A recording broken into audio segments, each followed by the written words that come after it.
मंत्रालयात सामान्यांसाठीचा प्रवेश पास हा बंद झालाय। प्रवेश पास देणाऱ्या संगणकात बिघाड झालेले राज्यभरातून आलेल्या सामान्यांचा मात्र खोळंबा झाला। आचारसंहिता उठल्यानंतर पहिलाच सोमवार मात्र प्रवेश पास देणाऱ्या संगणक दुरुस्तीचं काम युद्ध पातळीवर सुरू आहे। त्यामुळे राज्यभरातून आलेल्या लोकांना मात्र याचा नाहकसा त्रास सहन करावा लागतोय। मोठ्या प्रमाणात खोळंबा झालेला आहे। मंत्रालयात सामान्यांसाठीचा प्रवेश पास हा बंद झाला आहे। संगणकात बिघाड झाल्याने राज्यभरातून आलेल्या सामान्यांचा यामुळे खोळंबा झाला। आचारसंहिता उठल्यानंतर हा पहिलाच सोमवार आहे। मात्र याच दिवशी प्रवेश पास देणाऱ्या संगणक दुरुस्तीचं काम युद्ध पातळीवर सुरू आहे।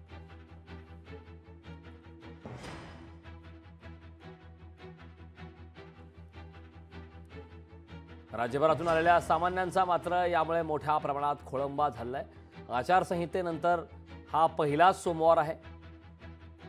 या संदर्भात ताजे अपडेट देण्यासाठी आपले प्रतिनिधी अजय अडसूळ आपल्यासोबत जोडलेले आहेत। अजय, मंत्रालयात सामान्यांसाठीचा प्रवेश पास बंद आहे, सर्व्हर डाऊन, संगणकात बिघाड, अशी काही कारणं समोर येतात। काय सध्या या संदर्भातले ताजे अपडेट्स आहेत? नक्की पाठीमागच्या अर्धा तासापासून मंत्रालयामध्ये प्रवेश करण्यासाठी जो प्रवेश पास लागतो त्यासाठी कॉम्प्युटरमधून प्रवेश पास मिळतो। मात्र सर्व्हर डाऊन असल्यामुळे संपूर्णपणे ज्या 10 कक्षामधून प्रवेश पासचं वाटप केलं जातं ते 10 कॉम्प्युटर बंद असल्यामुळे पाठीमागच्या अर्धा तासापासून मंत्रालयामध्ये सामान्य नागरिकांना प्रवेश करण्यासाठी कुठेतरी अडचण निर्माण होत आहे।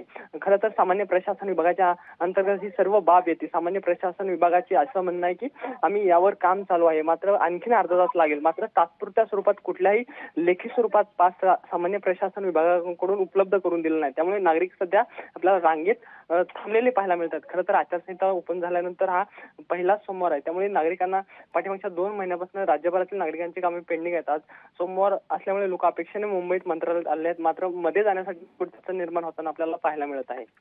नक्कीच अजय, खूप खूप धन्यवाद या सविस्तर अशा माहितीसाठी। लोकशाही मराठी ऐका, पहा, जागरूक रहा।